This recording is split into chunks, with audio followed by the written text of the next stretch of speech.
Bonjour les amis, bonjour camarades, bonjour cher peuple. Toujours en direct d'Istanbul, du côté européen d'Istanbul. Et bientôt, notamment à partir du 20, du côté asiatique, pour la rencontre avec le papa. Le papa que je vois tous les 2 3 ans malheureusement, que j'ai pas l'occasion d'aller en Turquie chaque année. Donc on va voir le papa et puis pour le moment je suis chez la grand-mère du côté la grand-mère du côté maternel. Voilà, tout se passe bien. J'aimerais faire encore un petit extrait du livre de Rabbi Nathan de Breslev, des mots qui guérissent les plaies les plus profondes. Je précise encore une fois à chaque vidéo que je suis musulman, mais que j'adore le judaïsme, j'adore le christianisme, j'adore l'islam, qui est ma religion. J'aime l'hindouisme, j'aime le bouddhisme, j'aime les athées, j'aime tout le monde, j'aime l'humain tel qu'il a été créé, j'ai des soucis avec personne. J'apprécie chaque être humain, je respecte ses points de vue, je respecte ses idées, je respecte sa conception de la société, sa conception du monde. On a tous des points de vue différents, on croit tous à quelque chose de différent, on peut avoir tous une religion différente. Et je passe un grand coucou à la France, d'Istanbul, de Turquie. Un grand bonjour ou un grand bonsoir, je sais pas comment on peut dire ça, à tous les Français, à tous ceux qui vivent en France, à tous ceux qui vivent notamment à Paris et en Île-de-France. Paris, c'est vraiment, l'Île-de-France, c'est vraiment spécifique, hein. On a vraiment un melting pot, un mélange de communautés, d'origines. Je vais pas toutes vous les citer, mais vous savez, hein, vous avez les Algériens, les Marocains, les Tunisiens, les Africains, vous avez de tout. Vous avez des Asiatiques, vous avez des Américains, euh, vous avez des gens du Moyen-Orient, vous avez des gens des pays de l'Est, vous avez des Turcs, vous avez des Kurdes, vous avez de tout en Île-de-France. Et on vit tous en cohésion avec nos Français, avec les Français, de souche ou qui ne soient pas de souche. Tout se passe globalement bien, on vit en harmonie. Chacun est à la recherche de son pain, de son gagne-pain, même si c'est pas tous les jours facile. Même s'il y a la crise économique et sociale qu'on nous rabâche depuis maintenant des décennies, on s'en sort plutôt bien en Europe, comme je l'avais mentionné dans d'autres vidéos. On s'en sort agréablement bien.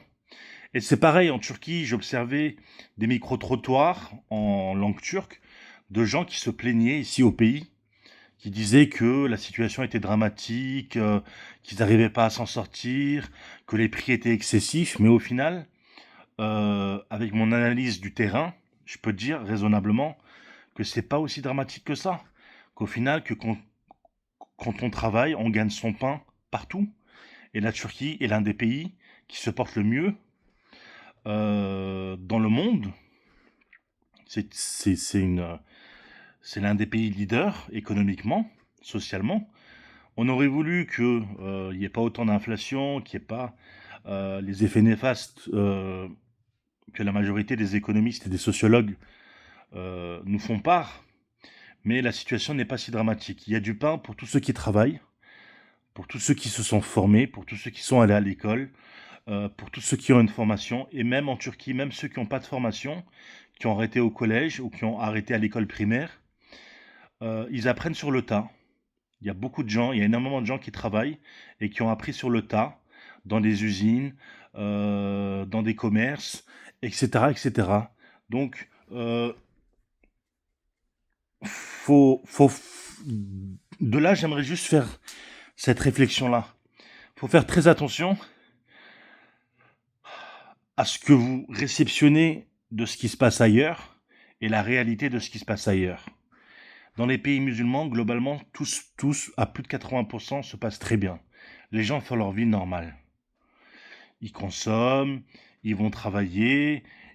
Le soir, ils rentrent comme nous en France, ils vont partager du temps avec leur famille.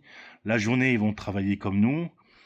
Ils sont peut-être plus impliqués religieusement ou l'islam en quelque sorte, et on va dire, j'aime pas dire les choses comme ça, mais plus pratiquants.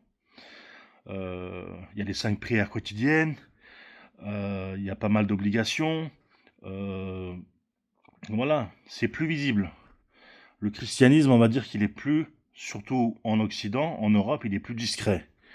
Peut-être qu'en Afrique, il est plus vivace. Peut-être qu'en Amérique du Sud, il est plus vivace. Mais en Occident, en France, le christianisme, le judaïsme sont plutôt discrets. Tout ça pour dire que euh, la réceptivité qu'on a, d'un pays quand on est en France n'est pas la même que, que la situation réelle sur place. Surtout quand on fait partie de cette communauté. Voilà. Il faut faire attention parce que euh, c'est important de, c'est important de respecter, euh, c'est important de respecter ces gens, peu importe le pays qu'on analyse. L'Occident adore analyser les pays. C'est son côté un peu impérialiste, un peu dominateur qui fait qu'il aime bien donner son opinion sur tel ou tel pays d'Afrique, d'Asie, d'Amérique du Sud ou d'Amérique du Nord, peu importe quel continent, donner son avis, donner son opinion. Et malgré le fait qu'on soit un peuple très érudit, très intelligent en Occident, en France notamment, ben, en fait, on analyse très très mal ce qui se passe ailleurs.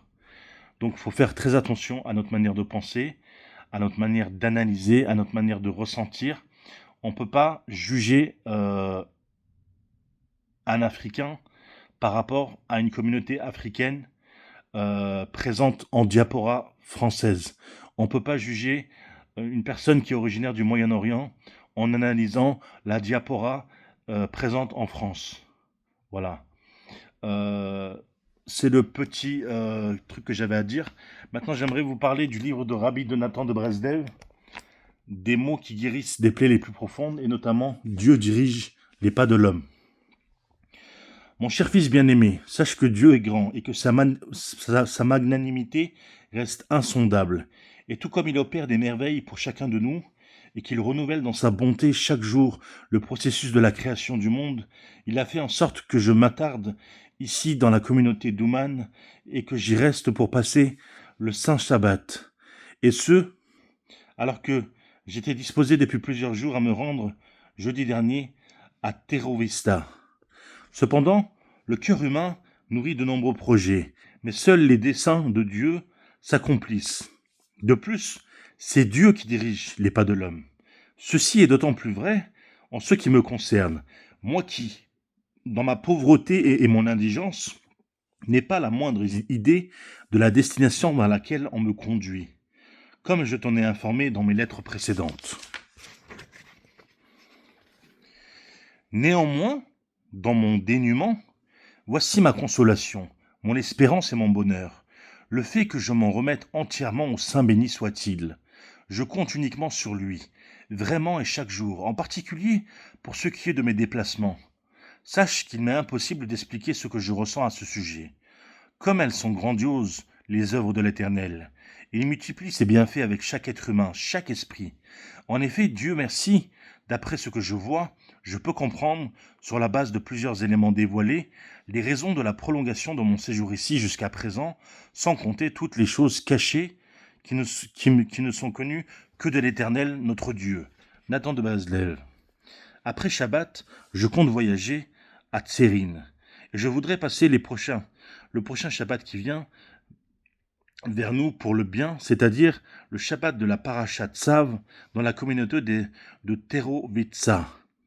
Mais vu que la fête de Purim tombe au milieu de la semaine prochaine et que les routes sont quelque peu endommagées par les intempéries, il est possible que je reste à Tserin pour Shabbat prochain, Shabbat Tzav.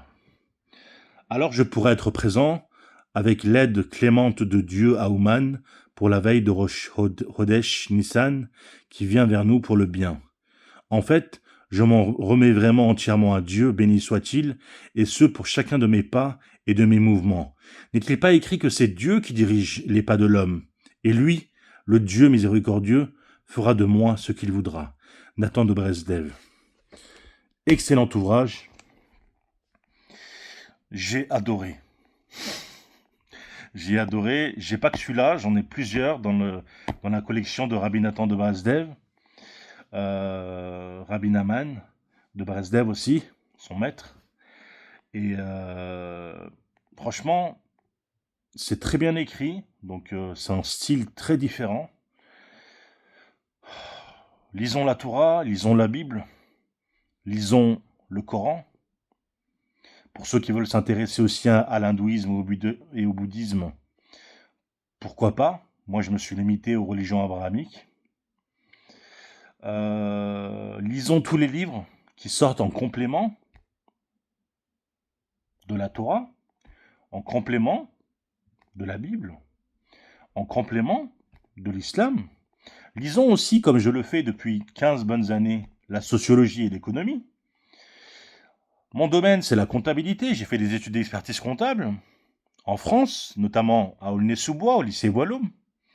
J'ai étudié jusqu'à un niveau bac plus 4, bac plus 5, avec un DECF, un DCG, un niveau DSCG.